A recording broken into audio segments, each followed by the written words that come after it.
Back to agenda. ఇక ఆంధ్రప్రదేశ్లో ఇప్పుడు ఈ అంశం చుట్టే రాజకీయాలు తిరుగుతున్నాయి. యూట్యూబర్ ప్రశ్న రావణ్ అరెస్టు గురించి రాజకీయ రచ్చ రోజు రోజుకు ముదురుతున్న పరిస్థితి కనిపిస్తోంది.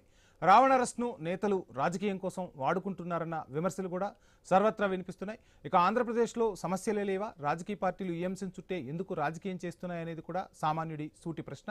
ఇక రావణ్కు మద్దతుగా కొందరు ఆందోళన చేస్తున్న పరిస్థితులు కూడా కనిపిస్తున్నాయి. మరికొందరేమో వ్యతిరేకంగా నిరసన కూడా వ్యక్తం చేస్తున్నారు.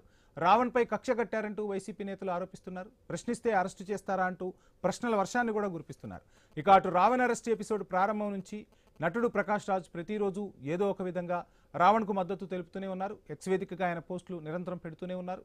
కోర్టులు బెయిల్ ఇస్తున్నా పదే పదే అరెస్టులు చేయడం ఏంటని ఆయన మండిపడుతున్న పరిస్థితి కూడా కనిపిస్తుంది. ఇక ఉఫా చట్టం కింద రావణ్పై నమోదైన కేసుల చుట్టూనే ఏపీ రాజకీయం నడుస్తుంది. రౌడీలు, సంఘ విద్రోహ శక్తులను ఎవ్వరూ ప్రోత్సహించవద్దని సీఎం చంద్రబాబు స్పష్టంగా చెప్పారు. కులమతాలను విభజించడానికి వీల్లేదని చెప్పారు. ప్రశ్న రావణ్ అరెస్టుపై సీఎం చంద్రబాబు మాట్లాడారు. అసలు చంద్రబాబు ఏమన్నారో కూడా ఒకసారి చూద్దాం. పురాణాలను దూషించాడు, రాముణ్ణి సీతపైన నీచంగా మాట్లాడాడు, తీవ్రవాదాన్ని పాకిస్తాన్ సమర్థించాడు. అలాంటి వాళ్ళకు అండగా ఆర్థిక సహాయం ఈ గొడ్డలి పార్టీ చేసే పరిస్థితి వచ్చింది. ఎంత బరిదిగింపని అడుగుతున్నా, ఇది న్యాయమని అడుగుతున్నాను. మీకు ఇవన్నీ నేను చెప్పాలి, మీలో కూడా చైతన్యం రావాలి, మీ ఆలోచన విధానంలో మార్పు రావాలి. రైట్. ఇక చంద్రబాబు ఏం మాట్లాడారో చూసాం. హిందువుల మనోభావాలను దెబ్బతీసేలా ప్రశ్న రావణ్ వ్యాఖ్యలు చేశారని మంత్రి ఆనం రామనారాయణ రెడ్డి కూడా ఆరోపణలు గుప్పించారు. అలాంటి వ్యక్తికి మాజీ సీఎం వైఎస్ జగన్ మద్దతు తెలపడం దారుణం అన్నారు ఆనం. ఆయనపై కూడా దేశద్రోహం కింద కేసు పెట్టి శిక్షించాలని ఆనం డిమాండ్ చేసిన పరిస్థితి. ఒకసారి ఆనం ఏమన్నారో కూడా చూద్దాం. ఈరోజు ప్రతి ఒక్కరూ ఆలోచిస్తూ ఉన్నారు, ఎన్నడూ లేనటువంటి కొత్త రకమైనటువంటి ఈ యొక్క విభజన తీసుకురావాలి, ఒక మతం ద్వారా తీసుకురావాలని చేసే ప్రయత్నం జరుగుతుంది. మత విద్వేషాలకు దీన్ని రూపకల్పన చేస్తున్నారు అని తెలిసినప్పుడు దీన్ని ప్రతి ఒక్కరం ఖండించాల్సిన అవసరం ఉంది. హిందువుల యొక్క మనోభావాలు దెబ్బతీయడానికి మఠాధిపతులు, పీఠాధిపతులు, పూజారులు హిందూ ధర్మ విశ్వాసాలని ఎప్పటికప్పుడు ప్రజాస్వామ్య వ్యవస్థలో ప్రజలకి దగ్గరగా చేరువ చేయాలనేటువంటి అనేక సంస్థలు, స్వచ్ఛంద సంస్థలు ఇవాళ వాటిని విమర్శించే స్థాయికి దిగజారారు అంటే ఎవరిచ్చారు మీకు ఈ హక్కు? రాజ్యాంగంలో లేని హక్కును మీరు సొంత రాజ్యాంగం తయారు చేసుకున్నారా? అటువంటి వ్యవస్థలని మద్దతు ఇచ్చేటువంటి రాజకీయ పార్టీలు మీ రాజారెడ్డి రాజకీయంలో రాజ్యాంగంలో రాసుకున్నారా మీరు అని అడుగుతున్నారు. ఇక అటు రావణ్ను జోసెఫ్గా మార్చింది ఎవరు అంటూ మాజీ మంత్రి కొడాలి నాని సూటిగా ప్రశ్నించిన పరిస్థితి చూసాం. కుటుంబ సభ్యుల మాటలు కూడా లెక్క చేయకుండా రావణ్ ఐడెంటిటీని మార్చేశారని అంటున్నారు కొడాలి నాని. కొడాలి నాని ఏమన్నారో కూడా ఒకసారి వినే ప్రయత్నం చేద్దాం. అతను మాట్లాడినటువంటి వ్యాఖ్యలు ఇప్పుడేం కొత్తగా మాట్లాడినటువంటి వ్యాఖ్యలు కాదు. ఈ రాష్ట్రంలో ముఖ్యమంత్రులుగా, ఉప ముఖ్యమంత్రులుగా అనేక రకాలైనటువంటి పదవుల్లో ఉన్నటువంటి వ్యక్తులే అంతకన్నా ఇంకా భయంకరమైనటువంటి భాషలో మాట్లాడినటువంటి పరిస్థితి ఉంది. కాబట్టి ఒక కక్ష కట్టినటువంటి వాతావరణంలో మరి పవన్ కళ్యాణ్ పార్టీ సంబంధించినటువంటి పార్టీ జనసేన కేసులు పెడతాం, అతన్ని పోలీస్ స్టేషన్లకు 4 స్టేషన్లకు తిప్పటం, అక్కడ జనసేన శ్రేణులు దాడికి వెళ్ళటం, అయినా కూడా మరి మేజిస్ట్రేట్లు బెయిల్ ఇవ్వటం వలన కొత్తగా ఉపమా చట్టం అని ఒకటి తీసుకొచ్చి అతను జైలుకి పంపించడం జరిగింది. కాబట్టి తెలుగుదేశం పార్టీ కాముగా ఉంది. వీళ్ళందరూ కూడా అతని మీద మరి దాడి చేసేటువంటి కార్యక్రమం. ఇక ప్రశ్న రావణ్పై ఉప కేసు పెట్టడం కరెక్టేనా? లీగల్ వార్ కాస్త పొలిటికల్ వార్గా ఎందుకు మారింది? ఈ అంశం గురించి మాట్లాడే ప్రయత్నం చేద్దాం. ఎజెండాలో మనతో మాట్లాడేందుకు శ్రీనివాసరెడ్డి గారు వైసీపీ నుంచి అందుబాటులో ఉన్నారు. అదేవిధంగా రామ్మోహన్ గారు తెలుగుదేశం పార్టీ ఎక్స్ఎమ్మెల్యే మనకు అందుబాటులో ఉన్నారు. ఇక చందు గారు జనసేన నుంచి అందుబాటులో ఉన్నారు. విజయశేఖర్ రెడ్డి గారు తెలుగుదేశం పార్టీ నుంచి మనకు అందుబాటులో ఉన్నారు. రైట్. శ్రీనివాస్ గారు, ఏంటి రకరకాల అంశాలు తెరపైకి వస్తున్నాయి, ప్రతిదీ కూడా రాజకీయం చేస్తోంది వైసీపీ. వైసీపీకి ఏ అంశమైనా రాజకీయం తప్ప ఇక్కడ నిజంగా ప్రజల అంశాల పట్ల చిత్తశుద్ధి లేదు, ప్రజా సమస్యల పట్ల చిత్తశుద్ధి లేదు. ప్రశ్నిద్దామంటే అసెంబ్లీకి రారు, కానీ ఈ అంశాల చుట్టూ మాత్రం రాజకీయాన్ని గట్టిగా రంజుగా నడిపిస్తారు అనేది మీపై వినిపిస్తున్న విమర్శ. ఏంటి, ఏం ఆన్సర్ చేస్తారు? ముందుగా ఐ న్యూస్ వీక్షకులకు, డిబేట్ లో పాల్గొన్నటువంటి తోటి వారికి విశ్లేషకులకి అందరికీ కూడా, పార్టిసిపెంట్స్ అందరికీ కూడా శుభ సాయంత్రం అండి. వైఎస్ఆర్ కాంగ్రెస్ పార్టీ ఎప్పుడు కూడా న్యాయం కోసం పోరాడుతుంది, న్యాయం పక్షాన్ని నిలుస్తుంది. ఇక్కడ ఆంధ్రప్రదేశ్ రాష్ట్రంలో రూల్ ఆఫ్ లా లేదు, రూల్ ఆఫ్ ఫియర్ అనేది ఉంది. మేము ఇక్కడ రావణ్ణి అరెస్ట్ చేసినటువంటి విధానాన్ని, ఇది ఎట్లా ఉందంటే 5 మ్యాచ్ సిరీస్ గానైతే 4-1 తోటి 4 సార్లు అతనికి బెయిల్ వస్తుంది, మళ్ళీ వెంటనే అరెస్ట్ చేస్తారు, బెయిల్ వస్తుంది అరెస్ట్ చేస్తారు, బెయిల్ వస్తుంది అరెస్ట్ చేస్తారు. 5వసారి బెయిల్ రాకుండా ఉండటం కోసం ఉపా చట్టాన్ని 1967లో ఉన్నటువంటి ఉగ్రవాద వ్యతిరేక చట్టాన్ని తీసుకొచ్చి ఇక్కడ పెట్టించారు. ఇక్కడ పెట్టించినటువంటి విధానాన్ని మేము వ్యతిరేకించాం తప్ప అసలు ఈ సంస్కృతి తీసుకొచ్చిందే, అసలు ఈ అరెస్టులు బెయిల్ సంస్కృతి తీసుకొచ్చిందే మీరన్న టాక్ వినిపిస్తోందిగా. ఏమండి, అరెస్టులు బెయిల్లు తీసుకొచ్చింది మేమైతే బూడిద కూడా మిగిలించినటువంటి ఇప్పుడు మేము, మాది ఇంత చిన్న గీత అయిపోయింది సార్. వీళ్ళు బూడిద కూడా మిగిలించకుండా జైల్లోనే ఏది టార్చర్ భరించలేక వీడియోలు పెట్టి మరి ఆత్మహత్య చేసుకుంటుంటే వీళ్ళ పరిపాలన అనేది ఏ స్థాయిలో ఉంది, ఎంత ఘోరంగా ఉంది. అరాచకత్వం, కరెక్ట్ గా చెప్పాలంటే డెమోక్రసీకి ఏదో అన్యాయం జరిగిందని చెప్పేసి వీళ్ళు జగన్మోహన్ రెడ్డి గారి పరిపాలనలో డెమోక్రసీ లేదు, డెమోక్రసీకి అన్యాయం జరిగిందని చెప్పేసి వీళ్ళు అలిగార్కీని తీసుకొచ్చారండి. అలిగార్కీ అంటే మీకు తెలియదు కదా, అలిగార్కీ అంటే 2-3 వ్యక్తులు పరిపాలించేది. ఆంధ్రప్రదేశ్ రాష్ట్రంలో ఇప్పుడు అదే జరుగుతుంది. ఇక్కడ మూల విరాట్ ఏమో మూలను కూర్చుంటాడు, బయటికి రాడు. మూల విరాట్ ఎవరా? మూల విరాట్ ఎవరో మీకు తెలియదు కాదు, చెప్పండి, బయటికి చెప్పండి. ఎవరా మూల విరాట్? ఎవరు మూల విరాట్ ఏమో చంద్రబాబు నాయుడు, ఆయన బయటికి రాడు. ఎందుకు ఈ రోజు బయటకు వచ్చి ఆయన విమర్శలు చేశారుగా? ఉత్సవ విగ్రహాలు ఊరేగుతా ఉంటాయి, ఉత్సవ విగ్రహాలు నారా లోకేష్, పవన్ కళ్యాణ్ అనేటటువంటి ఉత్సవ విగ్రహాలు ఊరేగుతా ఉంటాయి. ఈ 2 ఊరేగుతా ఉంటాయి. ఈ జనం కూడా వాళ్ళ వెనకాల పడి జైలు కొడతా ఉంటారు. సరే, మరి ఇది రాష్ట్రంలో జరుగుతున్నది. శ్రీకాంత్ గారు ఒకసారి చెప్పనివ్వండి, రాష్ట్రంలో జరుగుతున్న పరిస్థితి ఇది. ఈ పరిస్థితుల్ని ఏ రకంగా చేస్తున్నారంటే సనాతన ధర్మ పరిరక్షకులుగా బయలుదేరుతున్నారు ఒక్కొక్కళ్ళు. నాకు ఆశ్చర్యం వేస్తుంది. చంద్రబాబు నాయుడు అనేటటువంటి హిందూ వ్యతిరేకి, 7 కొండలు లేవు ఇక్కడ తిరుమలలో, ఉన్నది 2 కొండలే అని చెప్పినటువంటి దుర్మార్గపు చరిత్ర కలిగినటువంటి వ్యక్తి. రాజశేఖర్ రెడ్డి గారు 7 కొండలని చట్టం చేస్తే లేదు నేను రాగానే అధికారంలోకి రాగానే తొలగిస్తానని చెప్పినటువంటి నీచ చరిత్ర ఉన్నటువంటి వ్యక్తి. పవన్ కళ్యాణ్ అనేటటువంటి మరొక దుర్మార్గుడు. పవన్ చెప్పలేండి సార్, మీరు మాట్లాడేటప్పుడే బ్రేక్ వేసేట్లా చెప్పండి. మా అభిప్రాయం ప్రజల్లోకి వెళ్ళనేయండి. విజయశేఖర్ గారు సమయం ఇస్తాం మీకు. విజయశేఖర్ గారు సమయం ఇస్తాం మీకు. ఏమండి మమ్మల్ని బ్రేక్ చేసేకాడికి ఎందుకండి?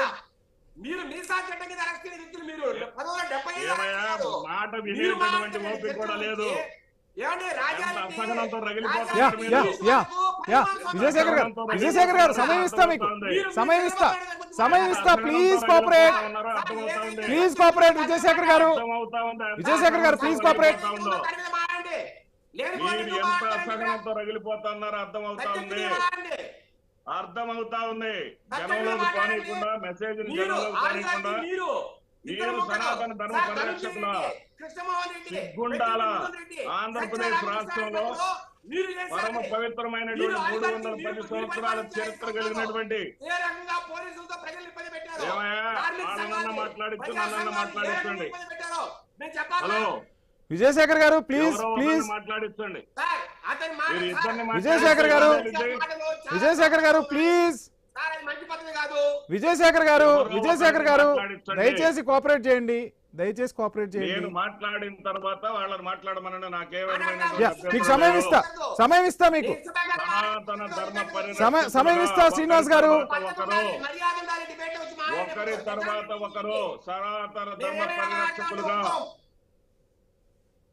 ఒకరి తర్వాత ఒకరు సనాతన ధర్మ పరిరక్షకులుగా ఈ డ్రామాలు ఆడే వాళ్ళందరూ ప్రజలు గమనిస్తా ఉన్నారు. వాళ్ళ నాన్నగారు సిగరెట్ వెలిగించుకుంటారంట దీపారాజన కొంచెం ముందు. ఇప్పుడు సనాతన ధర్మం గురించి కాదు సార్, ఇప్పుడు రావణ్ ప్రశ్న రావణ్కి సంబంధించి జరుగుతుంది. మీరు మరలా అటు సనాతన ధర్మం వైపు వెళ్తున్నారు మొత్తం. కాదండి, వైఎస్ఆర్సీపీ నాయకులకి వీళ్ళకి ఒకటే కదా, వీళ్ళ నాయకుడు కూడా ఒకటి మాట్లాడితే పక్కతో పడిచి ఇంకో టాపిక్ మాట్లాడతాడు. అదే లైన్ లో నాయకుడు కూడా వస్తారు. ఇది కొత్తదేం కాదండి.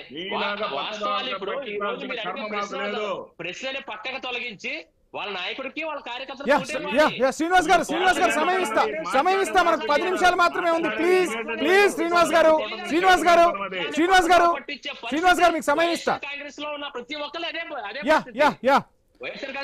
చందు గారు చెప్పండి చెప్పండి. ప్రశ్నించడం కోసమే జనసేన పుట్టింది అని చెప్పిన పవన్ కళ్యాణ్ ఈ రోజు ఎవరైతే ప్రశ్నిస్తున్నారో ఆ ప్రశ్నించే వాళ్ళందరినీ కూడా అనగదొక్కుతున్నారు, జైలు పాలు చేస్తూ ఉన్నారు అని చెప్పి మీపై వినిపిస్తున్న ప్రధాన విమర్శ. ఎందుకు, ఏం జరుగుతుంది అసలు? అంటే ప్రశ్నిస్తే ఏ విధంగా ఉంటుందో ఆ నొప్పి తెలిసొచ్చిందా, లేదు ప్రశ్నించడంలో పద్ధతి కరెక్ట్గా లేదా, ఎందుకు ప్రశ్నించే వాళ్లకు సమాధానం చెప్పే పరిస్థితి లేకుండా పోయిందా అనేది అటు వైసీపీ నుంచి కూడా మీపై ఆరోపణలు గుప్పిస్తూ ఉన్నారు. ఏం ఆన్సర్ చేస్తారు? ముందుగా ఐఎస్ ప్రేక్షకులకి, వంశీ గారు, మీకు ప్యానెల్లో ఉన్న పెద్దలందరూ కూడా ముందుగా నా నమస్కారాలు. ప్రశ్నని పేరు పెట్టుకుంటే ప్రశ్నించిన మనిషి కాదని గుర్తుపెట్టుకోవాలి ఫస్ట్ ఆఫ్ ఆల్. ఎందుకంటే అది అతను యూట్యూబ్ ఛానల్ లో పెట్టిన ఒక ప్రశ్న. అతను ఆ రోజు వచ్చిన మీటింగ్ కి ఆ సంభాషణలకి ఎటువంటి సంబంధం ఉందా? అసలు ఈ జగన్మోహన్ రెడ్డికి ముందు బుద్ధి ఉందని అడుగుతున్నాం. ఆ రోజు పెట్టింది దళిత క్రైస్తవ మహాసభ శంకారావు అని పెట్టినప్పుడు ఆ క్రైస్తవుల కోసం కానీ లేదా దళిత సోదరుల కోసం కానీ ఎక్కడైనా మాట్లాడారా?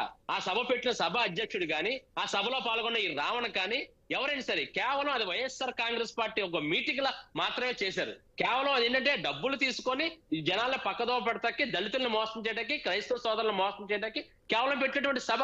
ఆ రోజు ఏదైతే సభ పెట్టారో ఆ సభకు సంబంధించి క్రైస్తవ సోదరులకు ఏదైనా అవసరమైన పాస్టర్లు ఎంతో మంది నలుమూలల నుంచి ఎక్కడెక్కడి నుంచో వస్తే కనీసం వాళ్ళ సమస్య గురించి కానీ లేకపోతే వాళ్ళ హక్కులు ఏం కావాలని కానీ, మనకు కావాల్సిన ప్రభుత్వాన్ని ఏం అడగాలని కానీ, వాళ్ళ జరుగుతున్న అన్యాయం ఏంటి అన్నది కానీ ఎవరికి తెలియని పరిస్థితి తీసుకొచ్చి ఆ రోజు దళితులని చెప్పి దళితులను కూడా అడ్డు పెట్టుకుని, అంటే కేవలం వీళ్ళ రాజకీయంగా జగన్మోహన్ రెడ్డి గారి అనుబంధంతో ఉన్నటువంటి జై భీమ్ ఆర్మీ పార్టీ, ఆ పార్టీ వీళ్ళని కలిసి కేవలం పెట్టినటువంటి సభలో ఈ రావణ్ అనే వ్యక్తి ఒక పెద్ద ఒక నియంతలాగా అతను వచ్చేసి అతని మాటలు అతను బ్లాక్ కలర్ పెట్టుకొని అసలు ఏం మాట్లాడుతున్నా అర్థం అట్లా రావడం విమర్శలు గుప్పించడం తప్పించి పవన్ కళ్యాణ్ గారు తిట్టడం, చంద్రబాబు నాయుడు గారిని తిట్టడం, లేకపోతే వేరే వాళ్ళని తిట్టడం ఇవన్నీ తిట్టడానికి పెట్టిన సభ కాదు కదా. ముందు మనం దేనికైతే వచ్చామో ఆ సభ గురించి సంబంధించి ఏదైనా మాట్లాడా?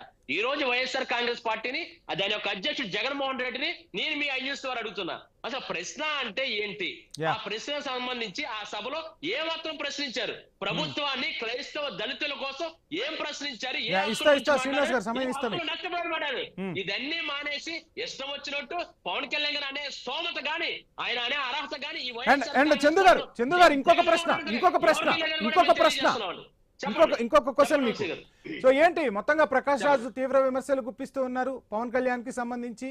సో ఎన్నిసార్లు అరెస్ట్ చేస్తారు? కోర్టులు చెప్పినా మీకు అర్థం కాదా? కోర్టు ఏం చెప్పినా మీరు పట్టించుకోరా? మీ కక్ష సాధింపుల కోసమే ఇన్నిసార్లు అరెస్ట్ చేస్తారా? బెయిల్ ఇచ్చినా కానీ మరొక కేసులో ఇరికించడం దేనికి?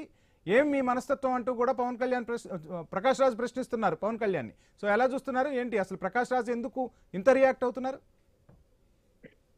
ఇటు ప్రకాష్ రాజుకి అలాగే ప్రకాష్ రాజు మాటలను పట్టుకొని వెనకేసుకొస్తున్న ఈ వైఎస్ఆర్ కాంగ్రెస్ పార్టీ నాయకులకు కూడా మీ ఐన్యూస్ ద్వారా ఇంకొక విషయం తెలియజేస్తున్నా. ఈ రోజు కేసు పెట్టిన చట్టాలు ఏ హైకోర్టు తీర్పిచ్చినా అతనికి రిమాండ్ చేసే శిక్ష కాదు ఇది. ఆయనకి బెయిల్ ఇవ్వండి అని చెప్తుంది తప్ప ఈ కేసు కొట్టేశాం అతను తప్పు చేయలేదు అనేవలా.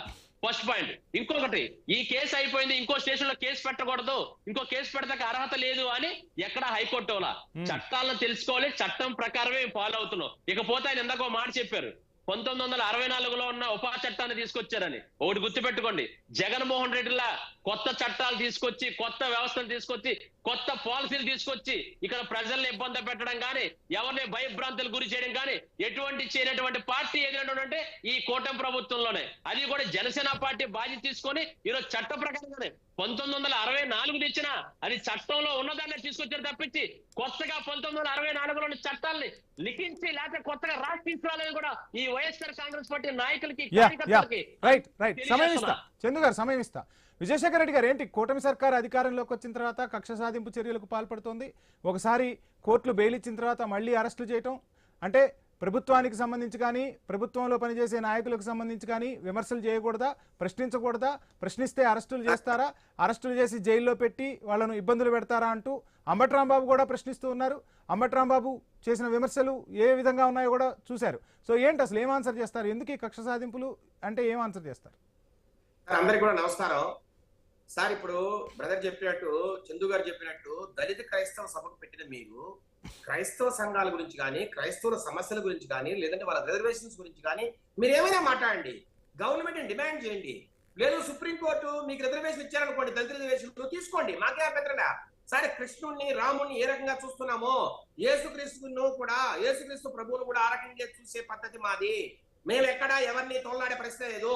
కానీ మీరు మీటింగ్ పెట్టి కూటమి ప్రభుత్వాన్ని గద్దెదింపుతాం అని నానా రకాలుగా మతాల మధ్య విద్వేషాన్ని రెచ్చగొట్టే విధంగా, కులాల మధ్య పిఠాపురంలో జరిగిన రకరకాల సమస్యల్ని కులాల మధ్య విద్వేషాలు రెచ్చగొట్టే విధంగా, మతం మధ్య హిందూ మతం క్రిస్టియానిటీ మధ్య మత విద్వేషాలు రెచ్చగొట్టే విధంగా మీరు మాట్లాడారు కాబట్టి చాలా మంది మీ మీద కేసులు పెట్టారు. దీనికి పవన్ కళ్యాణ్ గారికి ఏం సంబంధం అండి?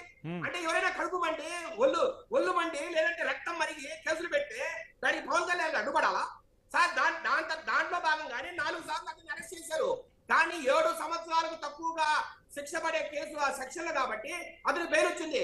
కానీ వాడు గుర్తుపెట్టుకోండి, ఎప్పుడైనా పోలీసులకు ఒకరు చిక్కితే అతని పుట్టు పూర్వోత్తరాలు కానించి అతని క్రిమినల్ హిస్టరీ కానించి మొత్తం దొరుకుతారు. ఆ 9 దాంట్లో భాగంగానే 5వసారి అతను ఏమైతే గత కొన్ని సంవత్సరాలుగా మాట్లాడుతున్నాడు, సార్ నేను పుట్టి బుద్ధిరిగిన తర్వాత సనాతన ధర్మం మీద ఇంత దారుణంగా దాడి చేసిన వ్యక్తిని సన్నా ప్లస్ ఆత్మ ధర్మమా మనం మాట్లాడాలి కూడా అసహ్యంగా లేదు. అది ఈ రాష్ట్రంలో కదా సార్, ఈ దేశంలో ఎవరైనా సనాతన ధర్మాన్ని ఇంత హీనంగా మాట్లాడిన వ్యక్తిని ఇంతవరకు నేను చూడాల, నేను ఇంతవరకు. అట్లేగా సార్ హిందూ మతాన్ని విజయశేఖర రెడ్డి గారు దేవుడు సార్, హిందువులందరూ ఇక్కడ కొన్ని కోట్ల మంది, విజయశేఖర రెడ్డి గారు 4,50,00,000 మంది హిందువులు ఉన్న ఈ రాష్ట్రంలో కేవలం శ్రీనివాసరెడ్డి గారు కూడా బొట్టు పెట్టుకుని వచ్చున్నారు. వారికి కూడా సనాతన ధర్మం తెలుసు, వారికి హిందూ ధర్మం గురించి తెలుసు. కానీ నా ప్రశ్న వినండి ముందు. సమయం తక్కువ ఉంది. విజయశేఖర రెడ్డి గారు ప్లీజ్ కోఆపరేట్ చేయండి. ఎలా సపోర్ట్ చేస్తారు మీరు సార్? నేను అడుగుతున్నా సార్. అదొకటే కాదు, మావోయిస్టు చర్యలను సమర్థించడం, ఉగ్రవాద చర్యలను సమర్థించడం, ఉగ్రవాద అనుకూల మీడియాలు పోస్ట్ చేయడం. సార్, సిరాజుర్ రెహమాన్ అనే ఒక ఉగ్రవాది ఎవరైతే పోలీసులు పట్టుబడ్డాడో అతని ఫేస్బుక్ టైం లైన్ లో ఇతనికి సంబంధించిన వీడియోలు ఆడియోలు పోస్ట్ చేస్తున్నారు. అట్లాగే సార్, అతను ఏదైతే సెల్ ఫోన్ వాడుతున్నాడో ఆ సెల్ ఫోన్ లో రకరకాల ఉగ్రవాదుల్లో సీక్రెట్ చాట్స్, అంటే సీక్రెట్ గా అతను మాట్లాడిన మాటలు లేదంటే పెట్టిన మెసేజ్లు, అట్లాగే అతనికి ఎవరైతే డబ్బులు ఇస్తున్నారో సార్, వైసీపీకి చెందిన ఒక ప్రముఖ నేత అతనికి ఆర్థిక సాయం చేస్తున్నాడు. అట్లాగే ప్రముఖ విజయశేఖర్ గారు నా వాయిస్ మీకు వినపడుతుందా? I'm audible. జగన్మోహన్ రెడ్డి గారు ఇలాంటి క్రైముకులు పెట్టి కీర్తిక సైన్యాలు పెట్టి కెన్ ఐ క్వశ్చన్ విద్వేషాలు రెచ్చగొట్టి కులాల మధ్య విద్వేషాలు రెచ్చగొట్టి పీసీఆర్ నా వాయిస్ విజయశేఖర్ గారికి వెళ్ళట్లేదు అనుకుంటా. ఒకసారి అన్మ్యూట్ చేయండి. రైట్. చందు గారు, ఏంటి అంటే ఒక రకంగా ముఖ్యమంత్రి చంద్రబాబు మాట్లాడారు ఈ అంశం గురించి. చంద్రబాబు మాట్లాడటమే కాదు, పవన్ కళ్యాణ్ పై దాడి జరుగుతుంటే అధికారంలో ఉన్నటువంటి అంటే మంత్రులు ఎవరు రియాక్ట్ అవ్వట్లేదు, కింది స్థాయి నేతలు ఎవరు రియాక్ట్ అవ్వట్లేదు, రియాక్ట్ అవ్వాల్సిన అవసరం ఉంది అని చెప్పి మాట్లాడాల్సిన అవసరం కూడా ఉంటుంది. కానీ ఆంధ్రప్రదేశ్ ప్రజానికం చాలా సమస్యలతో కొట్టుమిట్టాడుతూ ఉన్నారు. ఆ సమస్యలకు పరిష్కారాలు చూపాల్సిన బాధ్యత ప్రజాప్రతినిధులు అందరిపైన ఉంటుంది. అటు వైసీపీ కావచ్చు, జనసేన అవ్వచ్చు, టీడీపీ అవ్వచ్చు, భారతీయ జనతా పార్టీ అవ్వచ్చు. ఇక్కడ లీగల్ వార్ కాస్త పొలిటికల్ వార్ గా ఎందుకు మారాల్సి వస్తుంది అనేది ఇక్కడ పొలిటికల్ వ్యవస్థ అని కాదండి.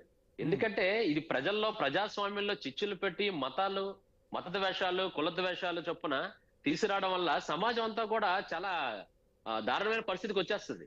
ఎందుకంటే ఇటువంటి వాటిని మొదట్లోనే తుంచిపోతే ఇటు రాజకీయం అన్నది మనం పక్కన పెడితే ఇటు అసలు మన ప్రజాస్వామ్యంలో బతుకుతున్నాం. మనం ఇప్పుడు తెల్లవారు లేస్తే అందరినీ ఇప్పుడు క్రైస్తవ సోదరులు కానీ ముస్లిం సోదరులు కానీ అందరం అన్న తమ్ముడు అనుకుంటూ బతుకుతూ తిరుగుతున్న ఈ సమాజంలో ఏదో ఎక్కడో మన పాకిస్తాన్ లో ఉన్నట్టు, పాకిస్తాన్ బోర్డర్ లో ఉన్నట్టు ఈ రకమైన విద్వేషాలు సృష్టించే వారి కోసం మాట్లాడడం ఎటువంటి తప్పు లేదండి. ఇక్కడ ఏంటంటే ఒక పవన్ కళ్యాణ్ గారిని తిట్టారనేది కాదండి. ఇక్కడ ఇటు సనాతన ధర్మాన్ని, ఈ హిందూ ధర్మాన్ని కూడా హేళన చేస్తూ వాళ్ళు మాట్లాడేసిన మాటలు మానేసి విపరీతమైన ద్వేషం, అంటే ఈ వ్యక్తిగత కక్షతోనే ఫైనల్ గా ఒకే ఒక క్వశ్చన్ విజయశేఖర్ రెడ్డి గారు చెప్తున్నట్టుగా, మీరు చెప్తున్నట్టుగా వీళ్ళ వెనక చాలా పెద్ద నేతలు ఉన్నారు అని చెప్తూ ఉన్నారు. ఇవి ఆరోపణలతో ఆగిపోతాయా? ఆ నేతలను తీసుకొచ్చే ప్రయత్నం చేస్తారా? జనాల ముందు నిలబెట్టే ప్రయత్నం చేస్తారా? ఖచ్చితంగా కొన్ని ఆధారాలు ఇప్పటికే బయటకు వచ్చినాయి, మనందరం చూసాం. ఖచ్చితంగా దీని వెనకాల వైఎస్ఆర్ కాంగ్రెస్ పార్టీ హస్తం ఉంది. దాని వెనకాల ఇంకా పెద్దలు ఎవరున్నారో త్వరలో బయటకు రావచ్చు. చర్చలో పాల్గొన్న శ్రీనివాస్ గారికి, చంద్రు గారికి, విజయభాస్కర్ రెడ్డి గారికి థ్యాంక్ యూ సో మచ్ ఎజెండాలో పార్టిసిపేట్ చేసినందుకు. చూద్దాం మొత్తంగా ప్రశ్నరావణ్ వ్యవహారం అయితే ఆంధ్రప్రదేశ్ రాజకీయాల్లో ఒక రకంగా చర్చకు తావిస్తోంది. అటు అధికార ప్రతిపక్షాల మధ్య మాటల యుద్ధాలు నడుస్తూ ఉన్నాయి. ఇటు ప్రకాష్ రాజ్ కూడా ఎంటర్ అవడంతో ఈ విషయం ఇంకాస్త రాజకీయ రంగు పులుముకుందనే చెప్పాలి. చూద్దాం ఏం జరగబోతుంది ఏంటి. ప్రశ్నరావణ్కు సంబంధించిన వ్యవహారంలో అరెస్టుల పర్వం అయితే ప్రస్తుతానికి కొనసాగుతోంది. సో ఎక్కడా కక్ష సాధింపు చర్యలు కాదు. సో మాట్లాడిన మాటలకు అదుపులోకి తీసుకోవాల్సి వచ్చింది. కేసులన్నీ తోడుతూ ఉన్నాం. ఒక్కొక్క కేసుని పోలీసులు నిగ్గు తేలుస్తున్నారు. వీళ్ళ వెనక ఎవరున్నారో కూడా బయటకు తీసుకొస్తామని కూటమి నేతలు చెప్తున్న పరిస్థితి. చూద్దాం ఏం జరగబోతుంది ఏంటి అనేది. ఇది ఇవాళ ఎజెండా. మరో అంశంతో మళ్ళీ కలుద్దాం. Stay tuned.